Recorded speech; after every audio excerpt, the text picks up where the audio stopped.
Well, guys, welcome back to the Raised Hunting Podcast. And today I'm joined by my two special guests again, over and over and over again. We're going to come up with a new intro at some point. Not yet, though. So, anyhow, today's topic is controversial. It's I think we're going to have three different opinions on it, too. Well, we're going to see, but it's going to be a battle. I can promise you that. So if you are one of them sitting in your car right now going, I wonder if today's podcast is going to be interesting at all, the answer is yes. However, we've got a couple people that did exactly what we asked you guys to do, and that was send in reviews. Did they not, Warren? Yes, we did. You guys rock, and the Apple people are trying to catch up. Spotify, we only need 4 of you guys. Just 4 of you guys hopefully enjoy this episode and hit us with a review, and we'll be over 100 reviews on Spotify. So you guys really rock. And Apple guys, you guys are coming from behind, but you're getting there, and so we really appreciate you. So please leave those reviews. It really helps the podcast, and we really appreciate them. So we need to shout out Nick Knott, which I know too. He already went and got scents. So Nick is on it. He's after it. He says, I completely agree with the crossbow talk. We have guys around here that brag about shooting deer over 90 yards with them. Yeah, that's not good in our opinion. And then Doolittle 25. We know who this guy is. He's a good dude. He says it's debacle. Which this podcast is going to be a debacle. No, it is not. Yeah, it is. Oh, one of our dogs farted. Arguably the best hunting podcast out there. Love to hear the debates and how in-depth they get. Can't beat the father and son banter. Totally makes a podcast. That's easy for us. Appreciate you, buddy. He's been with us since day one. He's a man. He's even got a raised arrow tattoo. Broadhead. So, he's got the broadhead tattooed on his forearm. That's pretty freaking loyal. He's the man. He's the man for sure. So thank you, guys. Keep leaving those reviews. It really helps. Also, happy late 4th of July. Yeah, America, baby. America. Yeah, you can't say the second part to that. America. Yeah. Truck, yeah. All right. So, are you going to introduce the topic? Yep. So here we go. So, I think one of those guys just farted, which happens to be what our topic is going to be about today. Not farting in a blind or anything like that, but no, because if that was the case, then we know Dad would never kill a deer if that affected anything. Because, oh my gosh, he just blows up in the tree stand. It's like a freaking atomic bomb going off. That is not true. What's your record? Like 35 yards that they've heard it? Oh, no, it was 100. Pushing 100. Oh, my gosh. It was incredible. I have to admit, it was my record is impressive. like 40, if that. All right, well. So today, what we're going to be talking about, though, is scent control. How do you do it? Do you bother with it? What are your beliefs and disbeliefs? Number one, which is going to be whether you agree with it or not, is going to be the main portion. Okay. Now, we can get into what we do, if we do, where we do it, what we do with it. Well, but the main point is going to be if scent control is a hoax or if it is legit. Okay. Mm-hmm. Do we have opening statements? I can start. You go first. My opening statement, and here, this is a topic that you can go very in depth with in all terms. I mean, there's a lot of facts to back things up. There's a lot of statistics to back things up. What I'm going to be arguing on my basis today is going to be based off of experiences and what I've seen in actions of deer. And my opinion would be, I'll just throw it out there, I don't use scent control as far as I'm not like, I mean, I keep all my clothes in one area in like one little closet, but I don't. I wash them with regular detergent. I use regular deodorant. Now, I don't go out of my way to like be super smelly. Granted, deodorant probably isn't the smartest option if that's what you're thinking, but I'll use deodorant and I'm not too worried about it. And I don't think it affects much of anything at all. Now, granted, I will say as we get into this, I have some stuff that I will say that I do agree with some scent control options or some cover scent or certain other things. But all in all, I'm not the one that's going to be practicing your scent control like most guys are. All right. You want to go next, or you want me to? You can go ahead. Okay. So I'm going to say I believe in scent control to an extent. And that is, I do agree there is no possible way, I don't care what company is selling what product, there's no way to eliminate scent from a human being.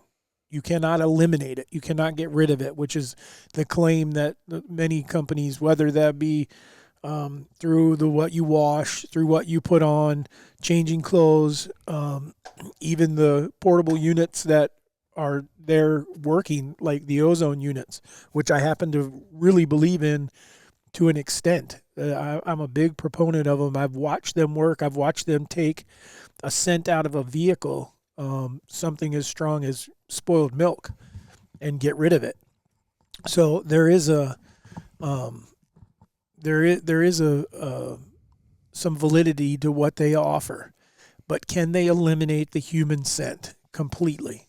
That's not. I don't believe that there's anything out there that can do that. So the number one thing that if you get nothing out of this podcast than anything else is always hunt the wind. That would be whether you're whitetail deer hunting, elk hunting, anything that turkey hunting, you can do what you need to do. But What are you talking about? They have the best noses of them all. negative Ghost Rider, but good try. Oh. So anyhow, it's just, but where do you draw the line? And so I guess for me, I believe that washing my clothes and unscented things and stuff like that, I'm always trying to buy myself a little bit of time. And whether that may only be 1 or 2 seconds, then that's all, because that could be the difference between me getting a shot and not getting a shot, between a deer or an elk stepping into a shooting lane or not. So that's where I come from on the scent control is I do realize that I'm not trying to eliminate human scent completely, but I'm also not trying to do anything that adds to, meaning cologne and things like that are stronger fragrances. I believe that animals can pick them up even quicker, even more, or gasoline, things like that. Warren? I 150% do not believe in scent control whatsoever. I don't think that you can do absolutely anything to mitigate it, and I think that you and I have a study to back up where I got my information from and my beliefs from, and I believe that it's pretty mind-blowing what a deer is capable of smelling. And so ever since I read this, I wear Old Spice still. I don't change my soap. I don't do anything. And I believe that because here's the thing that I think gets really interesting is I know that we're going to have guys on this, and I get it, that are going to say, well, I've had deer downwind of me, and they did not wind me, and they didn't freak out or anything. And I would say you probably did. Absolutely. I would believe that 100%. But here now is the thing that I've done that is completely different, I think, than most people, is I've gone into a stand and I'm wearing Old Spice. I don't change my soap at all, and so I smell good in the stand. Like, you want to hunt with me. And I've had deer downwind of me that did not care at all. And I know they smelled me. I'm 100% sure that they smelled me, and they didn't care. And then I've had other ones that they get downwind of me, and they freak out, lose their mind. But yet I've had others that don't care. So I think a lot of it comes to that deer probably still smelled you. You just didn't. That was a dumb deer, or that deer just didn't feel as though you were a threat. Fair enough. That's my opinion on it. I know for a fact that some of what you're about to come up with on your study is going to cause a lot of topic to talk about. So if you want to start with some of your points. Well, I think we start with why. So Why why do you? I want to go on record here that I was told what we were doing as far as a topic like 30 minutes prior to this. So to be able to have something to rebut what Warren is saying, that he's got his whole study there. It doesn't matter what study you have. A study is going to tell you the facts and the ability of what a deer can do, but it's going to be on a per basis situation. Absolutely. I can tell you at the end of this, there is no guarantee either way. There's no guarantee that there is not a right or wrong. Guaranteed. All right, go ahead. Okay. So is where this all came from for me was I was trying to kill a specific deer, and trying to kill that specific deer basically got to a point where what was happening is he was coming out into this field, and he'd come out into this field, and then he would go and he'd go past us, and he usually was following a doe. And so what was happening was the doe was the only way you could hunt this was like with a west wind. And so that doe would get out into the field, and she would get in and go around us, going out to the next food source, and she'd hit my wind before I could get a shot at the buck. So I was doing everything. I said, okay, I'm going to kill this deer this evening because I'm going to go super in depth on my scent control. I had 2 Ozone Machines running. I could hardly breathe. I'd put all my stuff in a tote, all the way down to my underwear. I got naked in the woods and changed on the road, on the dirt road. So and then I made, I can't remember, I think it was Kyle with me at that time. I made him do all the same stuff. He did everything. I had it in like a pine thing, did absolutely everything that I felt as though that you were supposed to and could control with scent control, and had put my stuff in an ozone bag, done the works, right? And we went and sat in that freaking blind, and that stupid doe came out, and she walked did the same thing she was doing every night. This might have been a different one because it was the rut, and he was breeding does. Goes right around, hits my wind, and freaks out. And I was like, what the frick? How is this possible, right? If you can fool their nose, then how is this possible? So at that point, I decided I was going to learn absolutely everything I could about their nose and try and understand what it was to see what I needed to be doing. And honestly, there's not near as much information out there as you would think on their noses. And so is what I ended up having to do was I found an article that, and it's actually, I guess, more of a research paper that was released from the CIA. So if you want to zoom in there, it's CIA Historical Review Program Release in Full, 22 of September, 1993. So that's the only thing we'll say about it. It is fairly old information, but it's some of the best. 5 years old. Yeah, and they still were able to prove a lot of this. So is what one 30. thing to note 30 years old. 30 years old. Is that is not right. Is that a dog has, I believe, 200 million olfactory receptors, which is the portions in your nose that allow you to smell, and a deer has 220 million. Okay, a human has 5 million. So we only have 5 million olfactory receptors. Dog has 200 million, and deer has 220 million. So a deer's nose is even better than a dog's. And so basically is what all that led to is once I read this whole thing, and I read a bunch of stuff, and this one was really the most clear to me, is what I realized was the problem that you run into with eliminating your scent or covering your scent is the fact that we're constantly producing scent. And so is what this states here. Let me find it. Now, I think that if there was a way to, like, your closest you can get is like an ozone unit in the tree that's constantly running, trying to battle the scent that you're producing. If there was a way you could have clothes or something that would somehow seal, this is ridiculous, but somehow seal off what your body is producing. You said that you don't know if there's any way you could possibly get rid of all scent. And I think the only way that would dang near be in the theory of putting like a freaking trash bag over you and closing the bag up. Something that's going to keep pulling your... With a vented deal that goes out so you can up. breathe, or run it down to the ground. Well, and I would say this. I do believe that ozone machines used to work. I think that the old ozone machines that we used to use, like 2015 and before, they did seem to work. But they at that time, too, the company was also really marketing that the way it worked was that it would attach to your scent molecules and make them heavy enough that they drop to the ground. And that information actually goes along with this pretty well. And that it's not trying to eliminate your scent, right? It's not trying to destroy your scent. It's just taking it to the ground. Just keeping it from traveling anywhere. Absolutely, and getting out into the woods where the deer can smell it.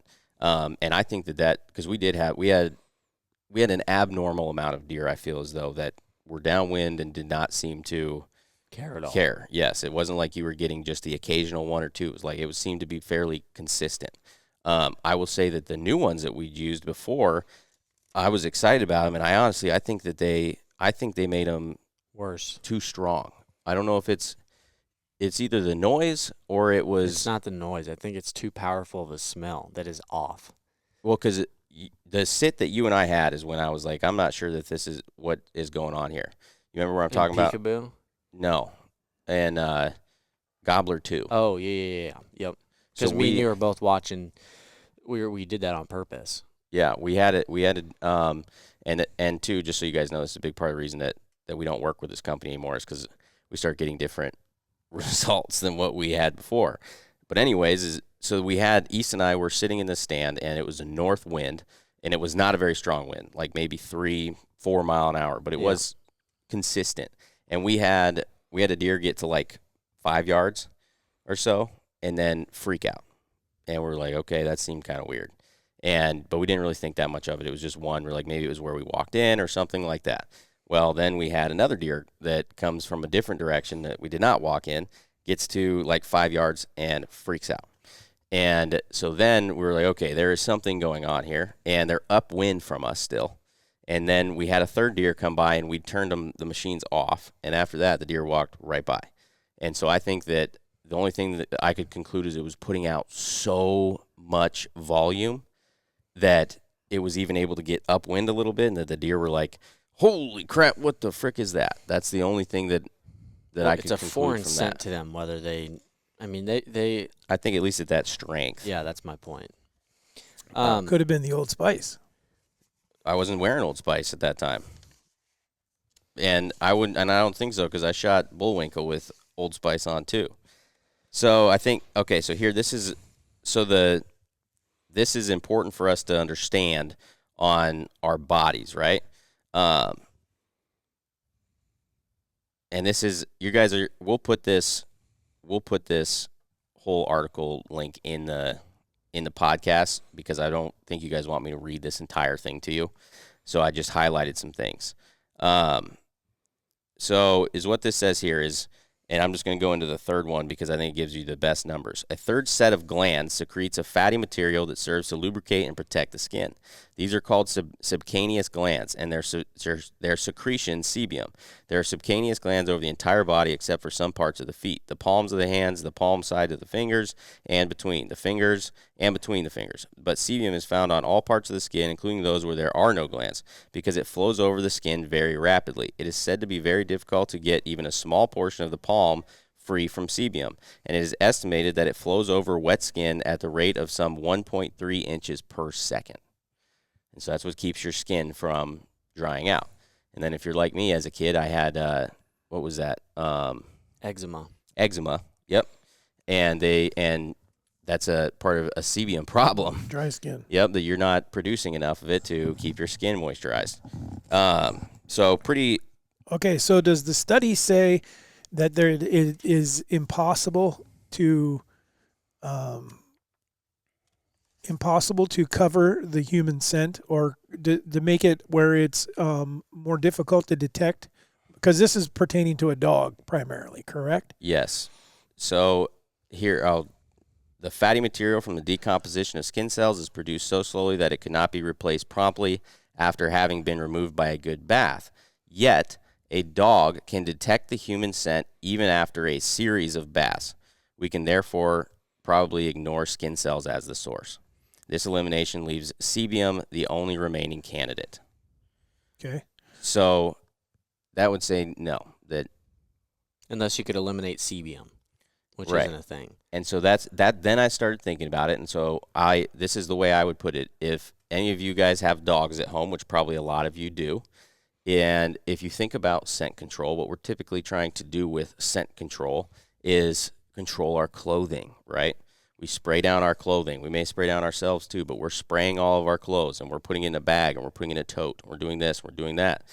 Your clothing isn't the problem because you're producing scent at such a rate that that animal is able to detect it. So is what happens, I think, is that then, if you go home this evening and you strip down butt naked, and then you have your wife or your girlfriend or whoever blindfold your dog, and you just walk in the door, do you believe that your dog, and let's say that you hopped in a scent control bath before and you did all that good stuff, do you believe that your dog is going to be able to still smell you when you walk in that door? That it's going to know it's you? Yeah, they yes. will. And the reason is because you have a specific scent. Okay. So that there means you're producing enough that within a minute, that dog knows exactly who you are and knows they don't identify you necessarily by, you can't fool them with that because It's you're also producing a a recognizable specific scent. smell because you live with them. I don't believe Now- that any of the scent control companies, though, are even saying that they are going to stop the body from producing scent. They're But saying there's scent elimination. okay, scent elimination is also, in my opinion, false advertising. However, 99%. hold on. But so let me ask this though: what am I hearing this correctly? That you can't fool a dog's nose? Absolutely. Okay, that's not In true. my opinion. How so? Well, you look at some of the drug things that these guys have done and how they've. One of the things that I know that they've packed cocaine and things like that a dog is able to pick up. Cocaine doesn't lose its scent. Its scent is still there. It's Cocaine's powerful, not producing scent. but it's still. But the element is. No, it's not. Yeah, Sure it is. Yeah, there is no removal of the scent. You could remove it, though. No, you can just put something around it to keep them from. And so they use coffee beans and things like that to trap around it so that the dog can't pick up on that.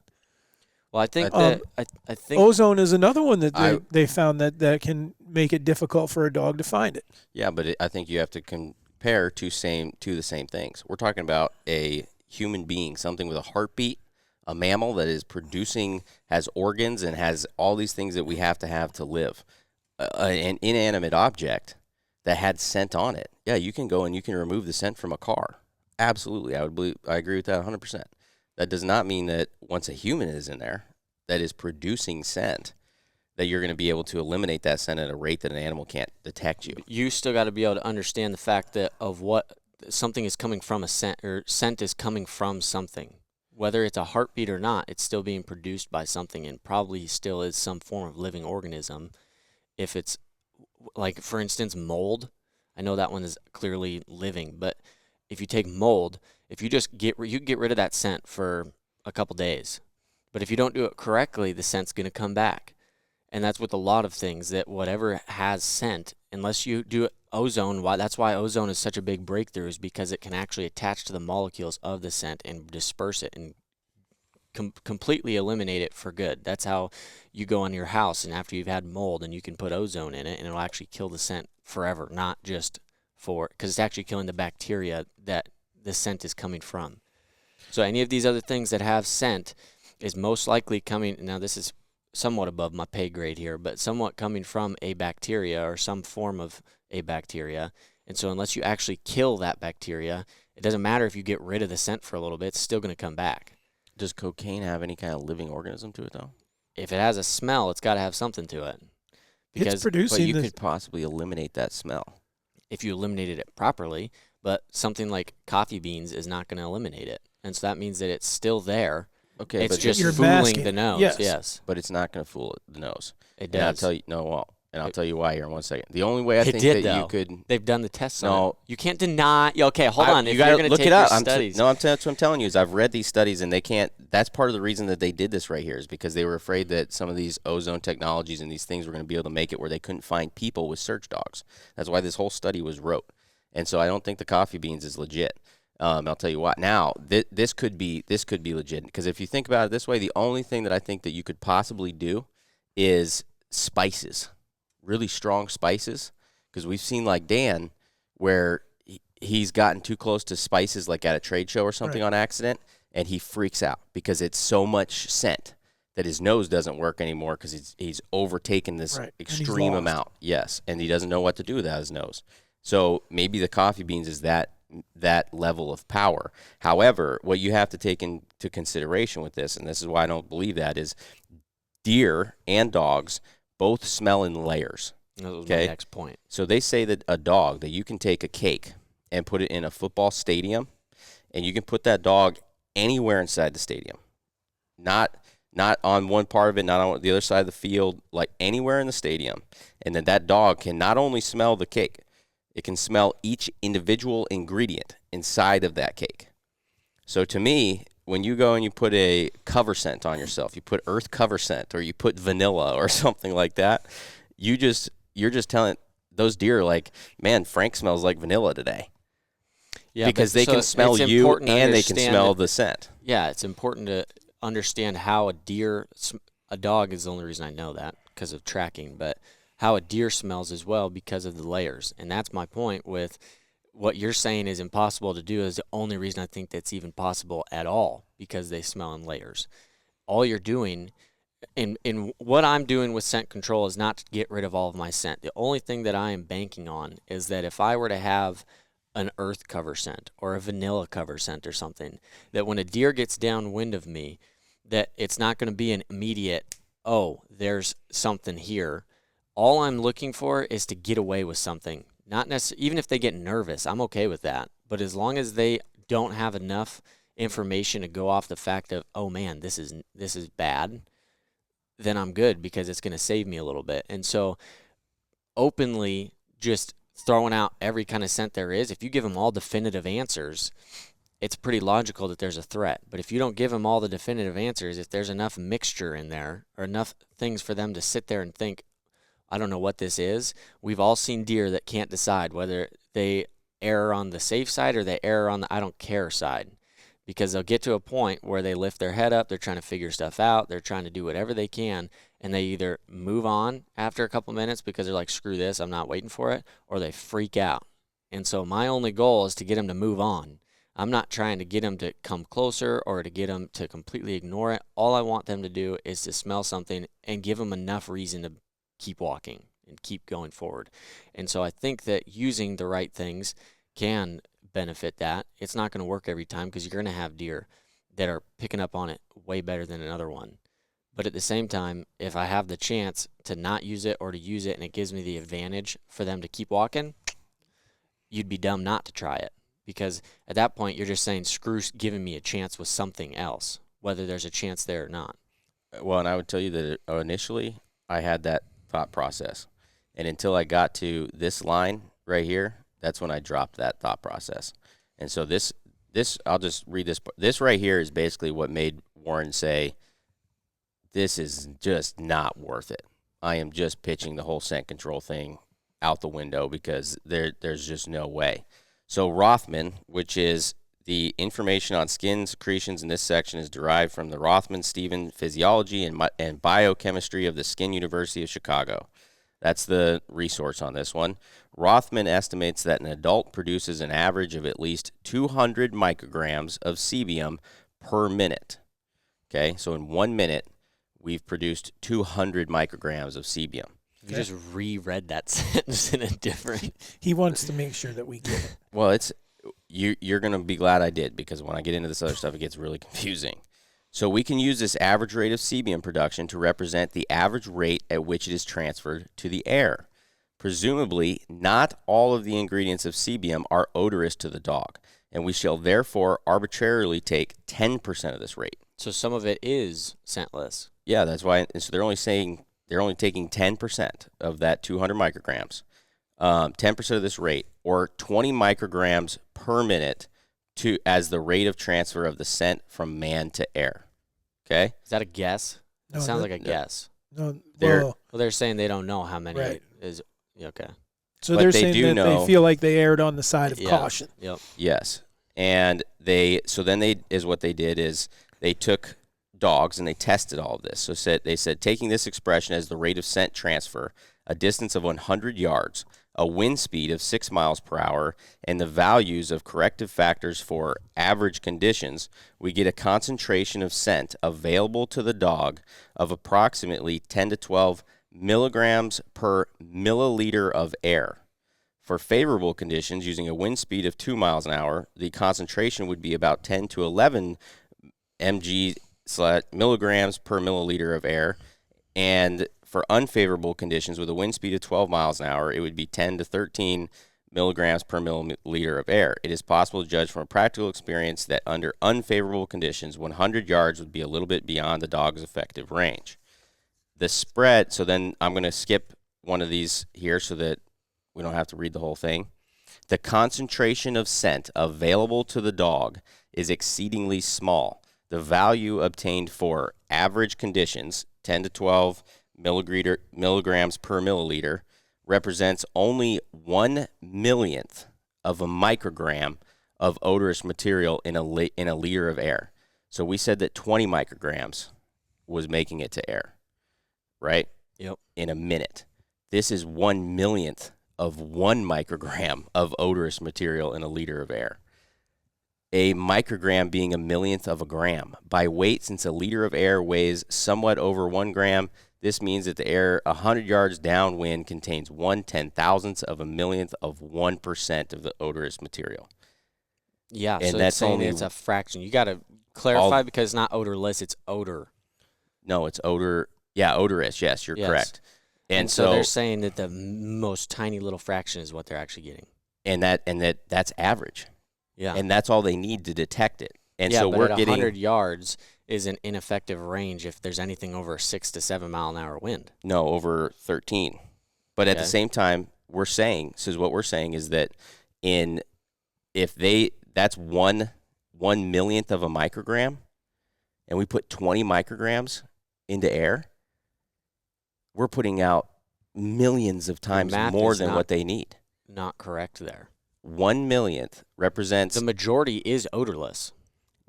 The vast majority, 90% of it would be. 20 micrograms is what we produce 200 in a minute.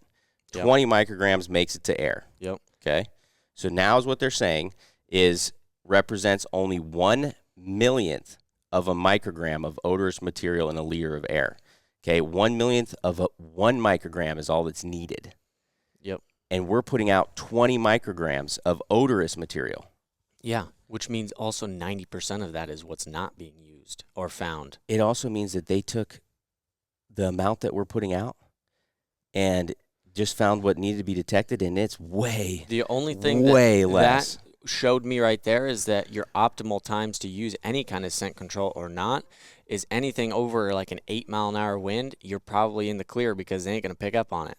Be hard. Okay. Hard for 'em Yeah, it's gonna your odds decrease significantly if the higher wind, the better you are. Absolutely. Well, yeah, but I'm saying that if their ideal time frame or their ideal conditions is still you have 90% of what your body is producing not being detected. Okay, hold on. Does this study give any difference between detecting and detecting? Because what they're talking about is finding someone. That optimal conditions that the animal can that there's enough odor that they could follow it, they could actually go to it. Not just to know that it's there. Just a detection factor to say, well, I caught a whiff of X. This is parameters of detection. Okay. So if one is willing to make a number of simplifying assumptions, is it possible to estimate the approximate amount of human odor a dog would have available at a given distance from a man? The calculation is rather crude, but at least it gives a quantitative idea of the order of magnitude of the dog's ability.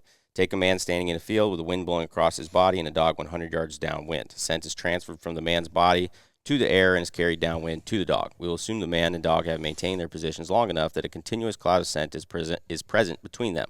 As it goes downwind, the cross-section of the cloud will grow larger and larger, and the concentration of the scent in the air smaller in rough proportion to the square of the distance. The concentration at any particular point will vary, however, not only with the rate of emanation of the scent, wind speed, and distance, but also with corrective factors expressing the effects of weather and terrain on the width and height of the cloud, the Earth's drag on the part of the cloud near the ground, and the tendency of the concentration to decrease with altitude. Okay, now they're also not giving any calculation to thermals. Well, And you what- don't even have they're to, saying I mean, weather factors. Right. Yeah. But what they're also saying right there is that they just admitted, yeah, right there. The calculation is rather crude, but at least it gives a quantitative idea of the order of magnitude of the dog's ability. So what they're saying is they have so many variations in that they cannot control to do an actual genuine experiment because it's an animal, it's a living animal that you cannot communicate with, so there's a variable, let alone the amount of however much each person individually is producing, which is also a variable, and the wind conditions and everything, which that is their most controlled variable, which is not very controlled considering that it's still in nature. Okay. So But they're basically saying this is the best idea we can give you on how they're doing what they're doing. And at the same time, what they just said is that they are detecting. And what Dad brought up right there is they're simply detecting. They are not being able to actually act on it. Detecting is all that is doing is the same thing, same reason why a deer walks by and picks their head up like, what was that? And it keeps going. Because they detected something, but it doesn't mean that it automatically went to a threat and they ran. Okay, so let's take this into consideration, okay? They've done two things with this. They agree that this is somewhat crude, right? No, they said it is crude. Yeah, they did say it is crude, but that's also the same reason that they are assuming, they're saying that only of those 200 micrograms, they're saying only 10% make it. So that could mean that 40% is making it. Or even just another, let's say 15%. Could also mean 1% is making it if they have no idea how much the odor is actually being produced. No, they know it's not that amount because the dog is able to detect it. They did do tests on that, and that's in this study. Yeah, they can detect it. Maybe they could detect 1% of it. Okay, but this is what you're not taking into consideration, okay? So let's just say that the 20 micrograms is accurate, right? We agree on that? Sure. Now is what they're saying is that for average conditions, 1/1,000,000th of a microgram, okay, is all that's needed. We're producing 20 full micrograms. Yep. So if you times 1/1,000,000th by 1,000,000 times, that's 1 microgram of odor material that we put into the air. And we're putting in 20 in 1 minute. Correct. So what do you think happens when they have that 1 cent and then you add another 10 or 15 cents? Because 10 to 15 other cents, you could go ahead and do your millionth times there too, that you know is producing a cent.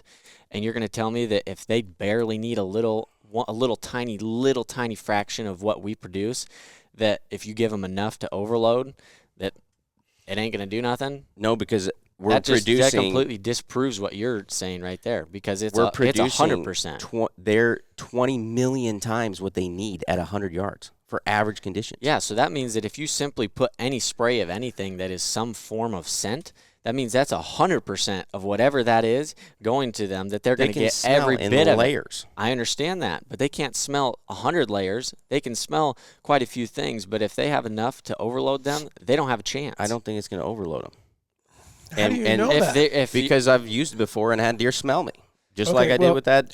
I've done both. Their study, I've had both.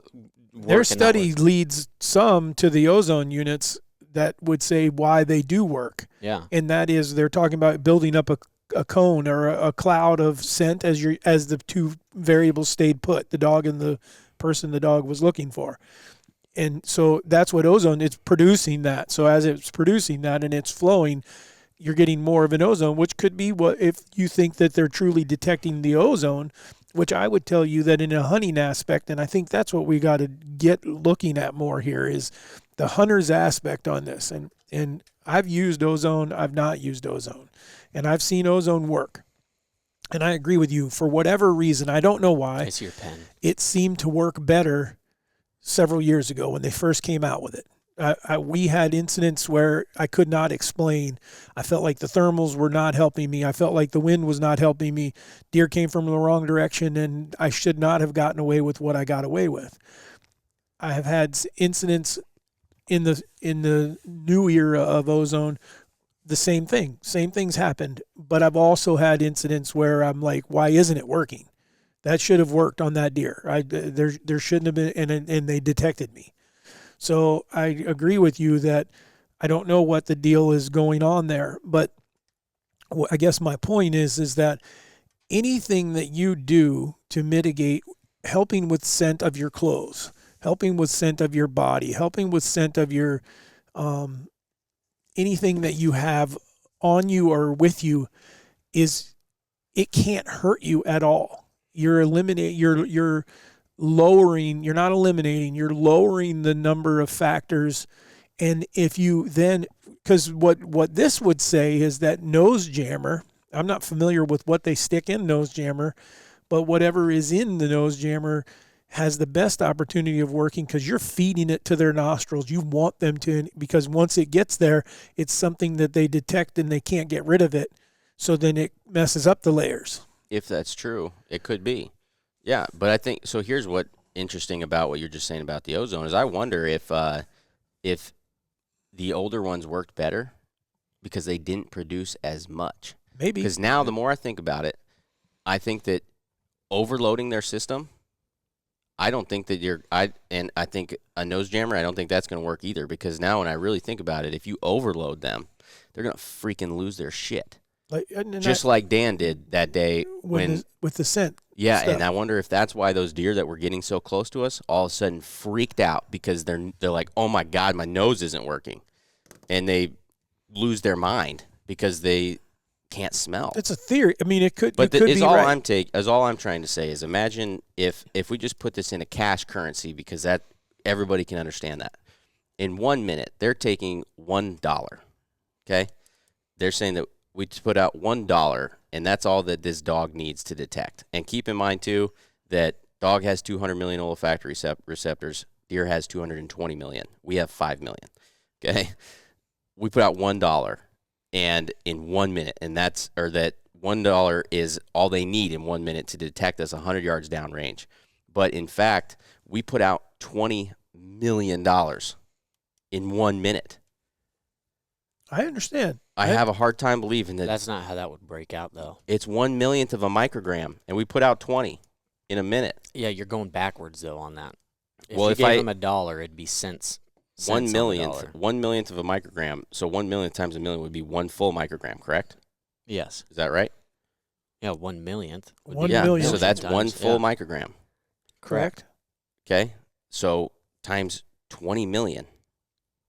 Correct. So what And are you that's going to do? 1 minute. Okay, if we're doing the money reference here, so it's easy. If you're putting out $1 a minute, what are you doing when you put out $100 in a minute that has your extra, your $1 of you, and I guess if you wanted it to be even, Let's $1 say of you and $99 of ozone and Take a currency. Use a different currency. cents. Rubies or Canadian dollar. No, we're going to be consistent a because none different of their cent. variants. No, it's a are- different cent. I'm saying that's what you're saying is it's just a different currency so that we can different smell, right? Different dollar currency. Yeah, but that's adding more variance. Because it is a variant. It's a Yes, different it's smell. a variant, but at the same time, it's producing something. That's what we're going off is the producing, not necessarily the fact that you're making What's it more producing? confusing. Okay, so you have $1 of your What's scent. producing? Humans producing. Yeah, the scent is also producing. No, It's not to the and same level of what a human is actively producing, but a scent is producing a scent, obviously, considering it is actually It is the scent. it is a scent. It's not like.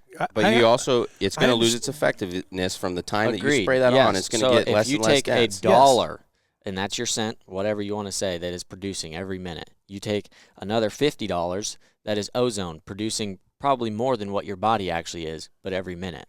And then you also add in some kind of cover scent. So now you say $20. You have, if you want to do your math there, you could do 1/1,000,000th of a fraction of those, times it by 20 million, and it's going to be outrageously more than what your actual human body is producing. I don't think it at all. I think because is what Well, you're talking about. You're just denying math. No, I'm not. though. I'm not denying it because this is what I'm saying is what you're saying right there is let's say we're going to use a money currency. You would agree that the nose jammer scent is a different currency. It's a different smell than your human smell, correct? Yep. Okay, that's a Canadian dollar, right? Then you got pesos. Then you got this. Then you got that. Now we need to try to put ourselves in. None of us can comprehend this, but we need to try, right? How many different scents is a deer taking in all the time if their nose is that powerful? When the combine is cutting corn, a half mile away, and it's got diesel and oil burning and everything else. All of the plants, all the other animals, their nose is constantly taking things in. And I'm going to compare that to our vision. You could flash 15 different currencies from me in front of me like right away, and I'm going to recognize the American dollar. I'm probably going to recognize Canadian dollar. I haven't watched enough Narcos yet to be able to recognize pesos, but because usually they use American money. But my point is, you're still going to be able to recognize those things, and I think that a deer is going to be able to recognize human as danger, and that's the other reason, though, that I believe that you're farmers. Okay, hold on. And that you have great luck with a lot of your deer, as far as not having them, really start to freak out, because they smell you all the time because you live there. And I think that some of those farmers that the deer just watch them walk by messing with their cattle and stuff, I think they say, oh, yep, that's Farmer Frank.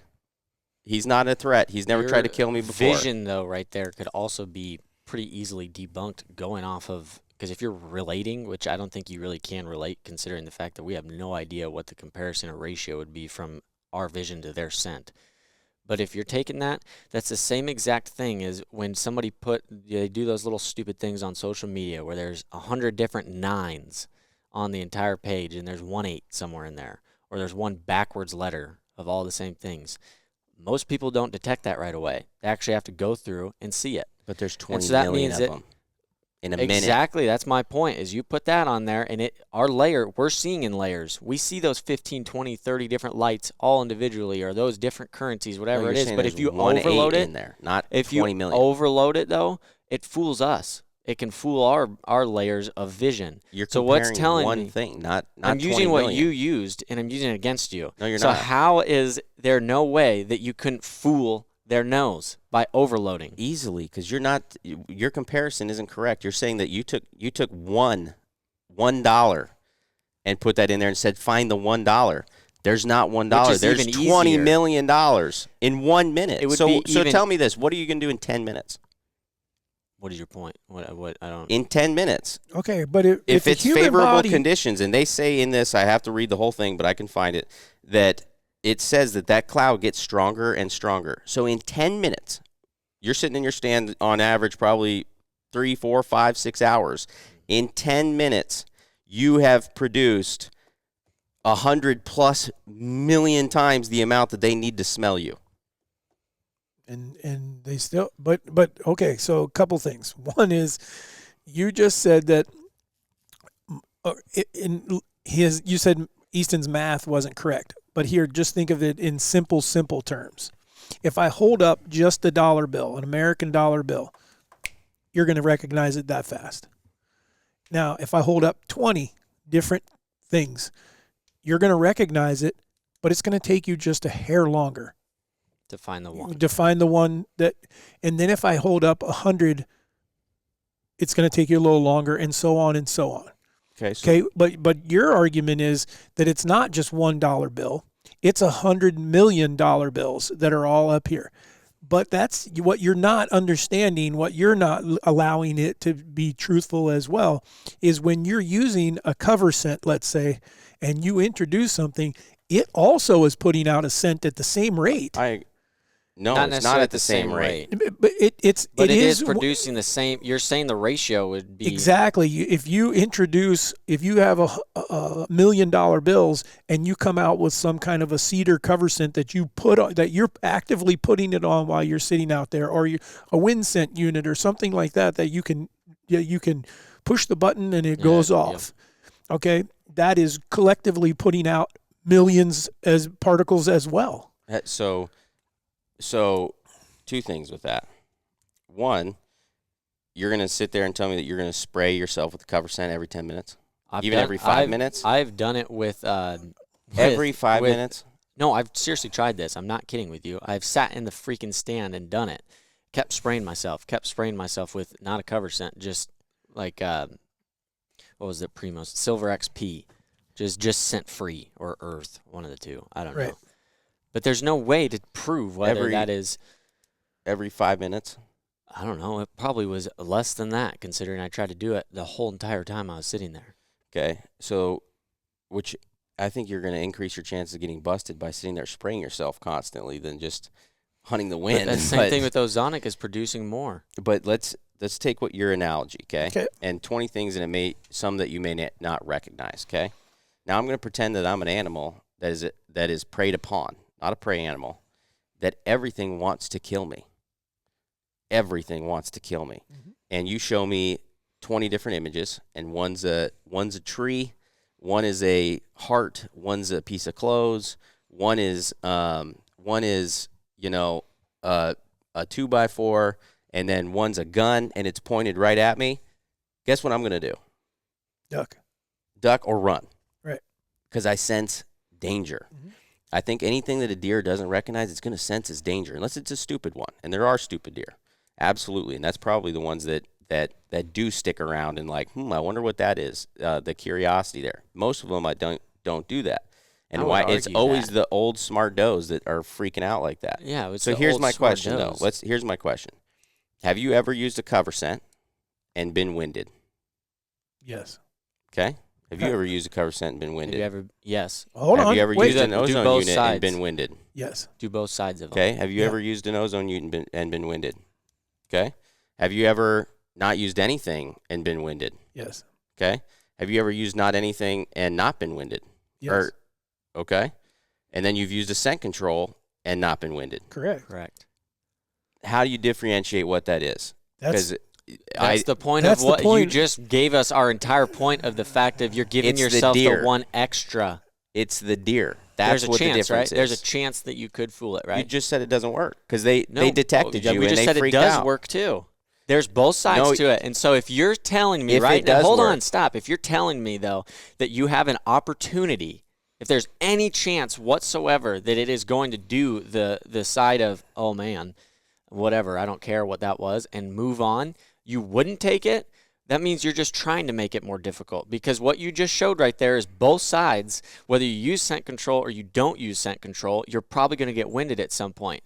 But the difference there is that if you do try to use scent control, you're not hurting anything more than what you would be if you didn't use it. If you didn't use scent control whatsoever, you're just throwing it all out there that I know for a fact that I may get lucky once in a while, but I'm going to be winded if they go downwind.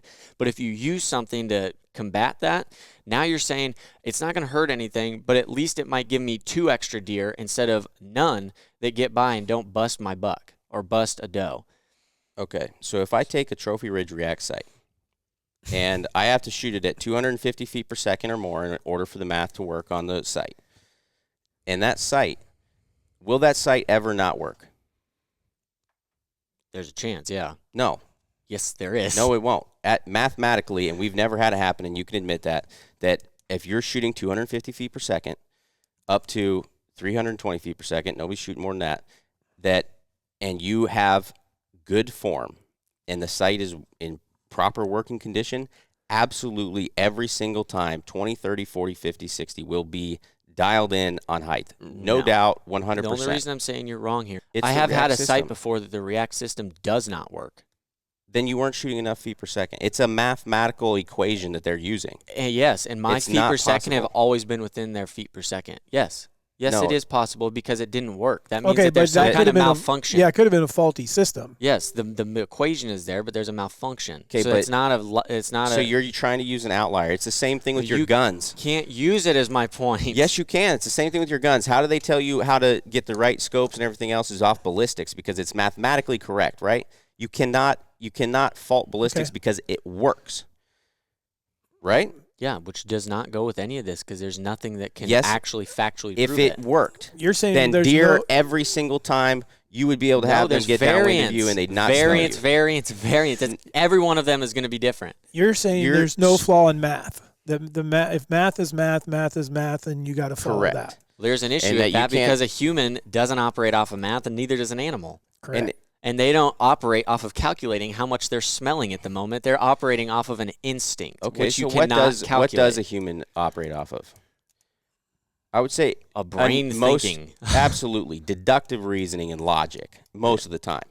And if you know that you're producing 20 million times the amount that's needed in 1 minute, and you're going to sit somewhere for 4.5 hours and the animal is capable of smelling it in layers and identifying each one individually, you can probably conclude that your odds of being able to win that game when you are producing 20 million times the amount needed in 1 minute is pretty dang low. Unless I can produce Hold on. more than that. You in a probably minute. have a better chance of winning the lottery. Unless So- I can provide or produce more than what my body is. You don't which even is you don't have any kind of ozonics. information. You don't have any information, nothing that can conclude what it would take to be able to overload a deer system. It's if not it's even overloading. possible. It's not overloading. Then what are you one- trying to do? I'm simply telling you that you're going off of one little thing that can be produced at a whatever rate. Not that can is a be. It fraction. has to for you to live. Okay, you're not listening whatsoever. Okay, Imagine that. rate right there is we have an idea of what that rate is, and so that is a freaking like little tiny bit. If I can do more than that, you're saying that that's not even a question? It's just easier for them to smell. No, it's not. Yes, it is. Oh my gosh, you're not Okay. taking in any reasoning whatsoever. I am. You're So, saying that I would like to have these people come on because they actually can at least admit the fact that this is not 100% freaking to the book. This is the best they can do on the variants that if they you have. if you went and you broke this down and you did it more legit, it's probably going to come out even more in their favor.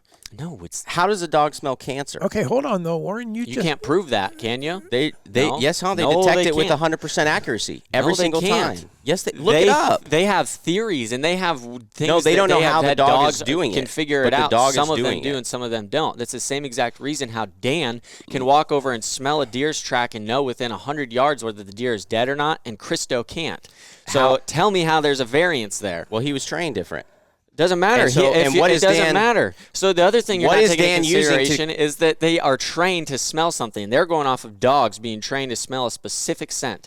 A deer has never been introduced to any No one kind of said that this specific is- scent or trained for anything. Yes, every one of those dogs is trained. Okay. And if you're going to pull training in, that means you can't. These two you're throwing them out too. It doesn't matter. You're going to tell me that a deer. So let's just take a deer that's a fawn. Okay, once it's 2 months old, is it going to run from a coyote? Depends on if it's had a bad experience with it yet or not. No. It is instinctual. It's going to run from the coyote because the coyote's trying to kill it. It's ingrained in it. The same reason that their nose is so good and that they're always going to be that way is because it's instinctual. It's how they survive. Otherwise, every freaking deer would be dead by the time they hit the ground. So how does every deer just know How every does? scent? But hold on, go back to Dan. Exactly, they're thing. going to run when they don't. No, When they Dan- don't, because when you have Dan- been there where they've smelled you and they haven't ran. So you They just probably proved have yourself smelled a human wrong. before. No, you don't know that. When you just said that Dan knows if it's a deer or not, okay? No, not a deer. If it's a dead deer or not, Correct. how is he able to do that? That's my point. You There- have no idea. No, of you knowing. do know. How does he do that? they're assuming that Dude, he's you put don't that there's know an that. odor Whether that's it's a put lethal off. shot or not. There is, and No, that is a theory. That's Nobody's theory. I proven said it. they're okay, hold assuming. on though. Hold on. So of those examples, how many times so far have we had that instance where we said Dan is this deer is not dead? How many has he been wrong? None. 0. So obviously there is something, and that's out of how many now? 7 or 8. It's Out- probably and, more than and that out of the ones that we can get proof on, Right. the fact that they live.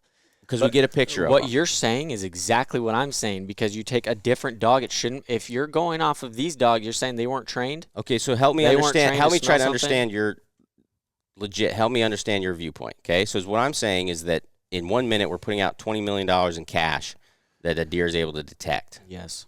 Okay, how is putting out $10 million in the scent control going to keep them from smelling the $20 million in cash? Because I'm not putting out 10 million. I'm putting out 100 million. I want to hunt with these Okay, guys. so If how does that they're gonna- laying cash out there? How does that keep them from smelling the $20 million though? because it's an overload. It's the same exact. Okay, thing. so No, you can hold on, only say that it's listen. an overload if you know what qualifies a Okay. deer's senses as an We have overload. to- Which you can't either. No, so I can't. That means that neither of you, my But theory I and your have- theory, can't. You can't actually exclusively prove it. No, You but I can just have give way yourself more the better information options. than you just saying that 100 million is enough to overload you're their in- nose. No, Hold you on. don't know that. You don't even. That is a bunch of money they spent on something that gave you basically nothing besides how much a person produces in scent. Read the whole thing. Read the We're entire. going off of your points. because I'm not gonna. And I'll read it. If you want me to read this 13-page they already thing, admitted it right there that they can't prove this. And so that's why they're using deductive reasoning, and they're only taking 10% of what they know. So Yes. they know for a fact that they do know without a doubt that a dog only needs 1/1,000,000th of a microgram of odorous material in a liter of How many times are air. you going to keep bringing that? It's the Because same exact math you've that been is using. the baseline that they do know that. That's not a question. Yes. Okay? And so now you can call it crude as you want, but they're going off of I'm not what calling is it that. They what are. is this the most minor, but they do know this. Yeah, that's all they know. And they do know that we put off 20 micrograms. Correct. So that means that I know that I'm putting out 20 million times an amount a deer needs to smell me in 1 minute. All you've done is determine that you need to figure out how much other scent you need to add in to fool No, it. that would be stating that you know that there's a certain number you Okay, need to hit to be able to overload a deer system. You we do all know look that, at- considering the fact You that you don't know just that. said, yeah, you do. You're the one that has said it because Dan does it and deer do it too because they've been overloaded with a scent that they don't know. So You would need clearly to there's an know- amount that you can get to that they don't understand. Okay, how close was Dan when he smelled that? Dan could be in a building. No, he was a foot from it. 2 feet from it. Dan won't go sit in some of those buildings when they're cooking the nuts at shows because he cannot handle it. I don't think that yours has any kind of information to be able to state that you're able to overload a deer system, especially at 100 yards. But you're the one that said that you can overload their system. I said it could be possible that that's what's going on, but I don't. There's nothing. You have nothing to be able to conclude that in any way, shape, or form. So there's no way to even be able to prove that it But- doesn't work either. What you're saying here, though, Warren. Well, the what fact that you've been winded. here's what I'm But you hearing said you though can't is if overload I it. took what you're deducting out of this, there would be no point in hunting, because no matter what you did, you're going to get detected all the time. No, you can hunt the wind. You hunt the wind, but I'm saying that there's never a time that an animal goes, because I would ask you the exact same question. Have there ever been times when you've been in the woods and an animal walked by downwind of you and did not detect you? I think that Come on. with scent control or without. Either. I believe that all of them have detected me and they just don't care, because I've seen them before where they'll stop and they'll put their nose up and then they just keep going.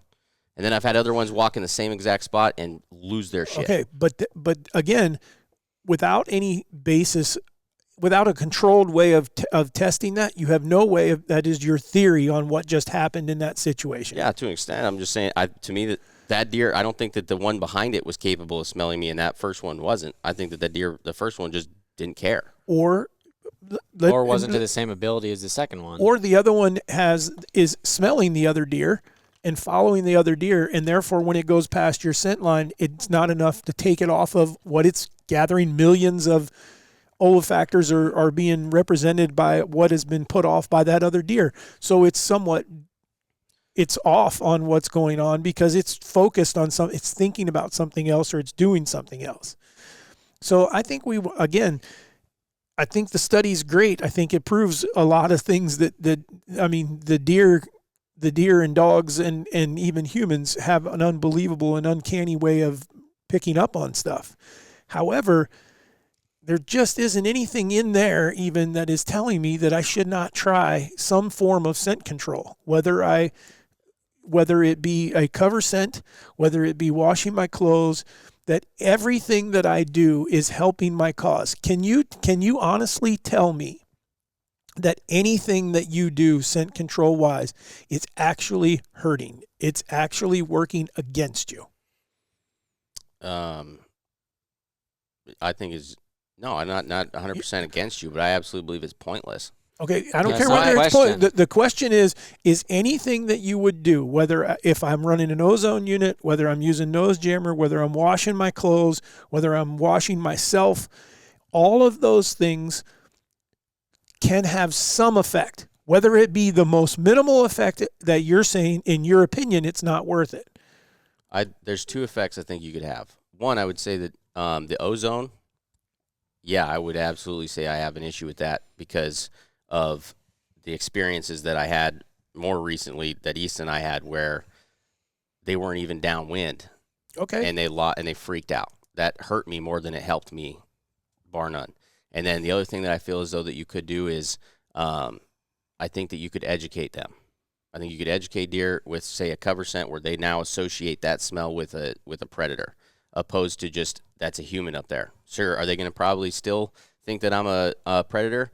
Absolutely, but at least they may think that he's in here doing farm work or he's checking this, he's just walking through, or he's doing that. They don't necessarily know that, hey, the next time, it seems like every time that there's somebody around where I want to be, there's also a vanilla scent.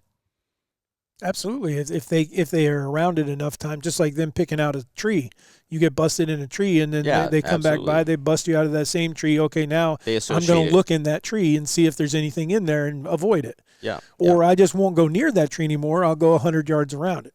Correct. Okay, so, but my point would be is, in order to pass on something to everyone out here that is useful in the hunting world, your opinion then is don't bother with the scent control, just hunt the wind. Would that be a true statement? Absolutely. And 100%. what about you, Easton? Are you, because I don't hear that you're not at all saying. I have no interest in scent control full through, but I do have an interest in if there's something that I can add that has no risk in hurting me, but has upside. Why would I not? So that's my. Right. If I use, whether I'm using a wind scent, which in that theory I can show you video of that one working, as well as the ozone like 10 years ago. Let's talk about the wind scent a little bit, because as you were going through this study, I now think I got a little bit of an understanding of why we use the wind scent, or I use the wind scent primarily not as an attractant. I'm using it as a cover scent. They have something called the sanctuary. Well, that one, yeah, but that's taking different glands and different scents from a deer that is relaxed. Right. It's urine and crap putting that out. And just like a bedded deer scent. No alarming whatsoever. No, and so what this is saying is that it will build up. Anything that you're producing, and that is constantly going off. You got it set every minute or every 3 minutes, and that's going off, and it works to the downwind side. I have seen deer that I did not understand walk over and lick the thing. Now why would they weren't alarmed by it? I also had a deer blow at me when it wasn't turned on yet, and I turned it on, and she chilled the crap out like within minutes, right, and then moved on. You'd also be saying, though, that that's not directly in your scent cone, right? Because if you're putting the wind scent at, say, 30 yards, then what your winds are parallel, right? Well, I typically put mine in line with me 10 yards away from the tree, roughly. So you're strictly using it to try to cover your downwind side. Pretty much.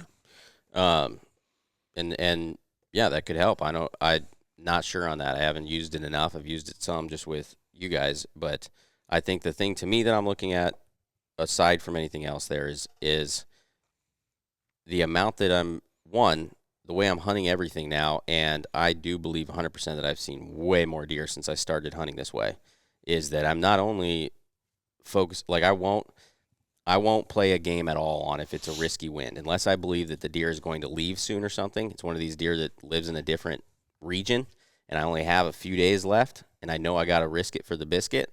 Otherwise, I will always hunt the better wind. I may not go to the spot that I really want to if I know I have a safer wind over here. And then I'll do the same thing however I'm approaching that place, meaning that, because I learned that lesson several years ago, where we were seeing in Montana is actually where I learned this, when I was a kid with Dawn. We sat in the stand, and then we decided we were going to go and switch because we saw 20-some deer, and in Montana it's a lot different. You can see a lot of them, right? Go into this patch of timber, and then we were going to go over to the other side, right? Which, when we got to that stand, our wind was perfect. However, what we didn't take into consideration was our route to get there. The wind was blowing right at them the whole time. Blew them all out of there. We didn't see a flipping deer, and I couldn't figure it out for the life of me. And then looking back, I was like, well, that right there is why, because they smelled us as we were going in there. However, is what I would tell you is that you probably have a better chance. Like, I don't know that maybe I'm going too far on the routes that I'm choosing to get to my locations, because you're not putting down that much scent, being it continual, right? You're walking, you're moving, and so that unless they just detect where you stepped or whatever, you're probably not putting out near as much scent as where you are when it's consistent. But when I'm picking a stand location, I basically am trying to make sure that I put myself in an area somewhere where it marks off that my downwind side, because if I think the deer are going to come from there, I want to set up somewhere else where it's not going to impede with my wind. And because to me, this is playing the lottery. If I have a 1 in 20 million chance, I would rather just not even that. I don't play the lottery because of that reason right there. I mean, you can also fall into bad habits with the lottery. Scent control, the only thing you're doing is giving yourself a chance, an extra chance. Or I can just hunt the wind and not have to worry about it. Well, we're not. You don't know that. We're not Nobody's saying saying that we against the wouldn't hunt the wind. wind. We're Yeah. still hunting the Well, wind. like and some forget the wind, just hunt. That's the stupidest I thing agree. I've ever I heard. agree. Okay, so here's I'm sitting here thinking of like 10 other things that we could talk about in this. I feel like we're going to have a part 2. Well, Because we're definitely you- have people saying stuff about it. Well, you just brought up a very good point. In what shoes do you wear? Because I do believe rubber boots have a serious effect on as opposed to leather boots. Well, if it's containing that scent, like you're talking about, if you could wear a bubble, if you make a bubble that you could shoot it out or something somehow, you could probably control your scent. But that would probably be about the only way. You know, to me is what I think is really interesting about this conversation is every time that I ever hear anybody talk about scent control, they're never talking about what it is that the deer is smelling and where is that source coming from and what is the amount produced and then what is the amount that the deer needs to detect you. I never hear any of those things talked about until we've just talked about it in this podcast. So I think this will be a really, really cool podcast for people to listen to because I've never heard anybody else have this kind of discussion on it. I've heard people say, yeah, you can't fool their nose, but I've never heard anybody say, break down the reasons why you couldn't fool their nose or if that's true or if it's not true or anything to be able to relate and look at. Which Fair enough. maybe we try to do some of our own ones with Dan and Christo or something at some point. But I think this study is pretty insightful to I wish somebody would write this in more just simple terms because they did make it really complicated because it's a study, but it was the best one I was able to find. Well, I think it's made it as clear as mud. Mm-hmm. So I'm going to continue to do what I feel like I need to do to practice some form of scent control. Do I think that As should everybody else. well? Whatever they think, whether it's Warren's, mine, Dad's, whatever you're comfortable doing or you find benefit to do that.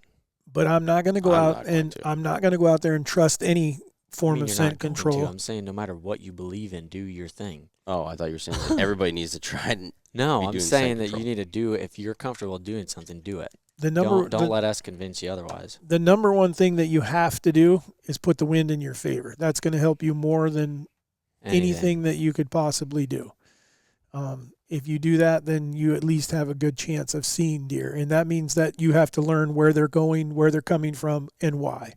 So there's a whole lot more things that come into a factor before scent control or before no scent control, before scent period. Or actually, maybe that means that scent is number one. You know, that because that is the one. You look at the different senses of a white-tailed deer. If a deer sees you, sometimes they run, sometimes they don't. If a deer hears you, sometimes they run, sometimes they don't. But typically, if they smell a human being, in my opinion, most of the time they're leaving, unless they're on alert now. They react to it, where sometimes if they hear something, they don't react to it. If they see something and they're not positive what it is, the moment that you take two of those things, though, and put them together, and you get an animal that is definitely knows what's going on. If they see you and smell you, they see you and hear you, or they smell you and hear you, they're not subject to stay there. I do that sometimes on purpose. Absolutely. If I have like a stupid doe that smelled me or something, she just sits there and keeps stomping and stomping. I'll try and throw something at her or flip her off or do I throw an something to get her arrow. to just leave. Giving her the finger. Yeah. I'm sure that works. That's what all of us should practice. Is You wanna know what's one of my favorite things to do? I can't even imagine. When a deer's got you pegged, and you can't move. I love if like my hands are in oh my gosh, we've my talked little about warmth this. thing or like my toes in my boots. I do it with my toes. I'm like moving my toes around. I'm like, you can't see that, can you? You stupid beep. I do You the wish you same could see thing. that, but you can't see that. So keep looking at me. I'm still moving, you stupid beep. God, I hate those sometimes. All right. So there you go. There you have it. We've taken Warren's study, which is about as good as the last one that we did. They're good studies for what they're doing, but trying to implement them and place them into a hunting context. So hopefully someone. Why'd you have that down there? Because I didn't want it to get spilled by a dog. So you put it on the table, not where the dogs are on the floor. How did Yeah, you that get? made zero sense that you didn't want the dogs to spill it, but you put it at their level. I don't have a correct cup. Okay, well, that's your own issue. Okay. The study does give there's some baseline things. Well, there's some information in there for sure. But does it tell you, does that study tell you, the listener, hunt with scent control or not? That's up for you. That's up to you to decide. So you guys will have to chime in on this one because it's going to be really interesting to hear everybody's opinions. And I'd love to let us know what your thoughts were before listening to the podcast and after listening to the podcast, and if they changed it all or not. I think that'd be really interesting. Because I have run into both. I've run into other guys out there that are hunting that say they don't pay attention to scent control. I've also, maybe we should talk about that one at some point, talk to guys who say that there's no need for camouflage, and just depends on, just break up your outline, and others that say they don't mess with anything. They don't even break up their outline. Yeah. So, but anyhow, so thanks for listening and watching if you're able to see this one. And hopefully Warren will put the link to this. So if you guys want to read this entire article, you can.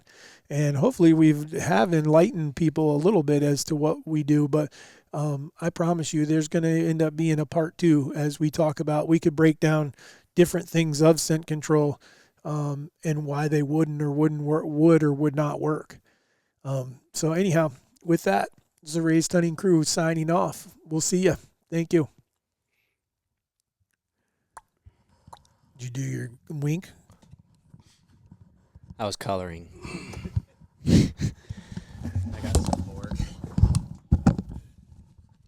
I think we were too technical. Oh, no. I'll bet you that one does. Very good. I agree. Yep.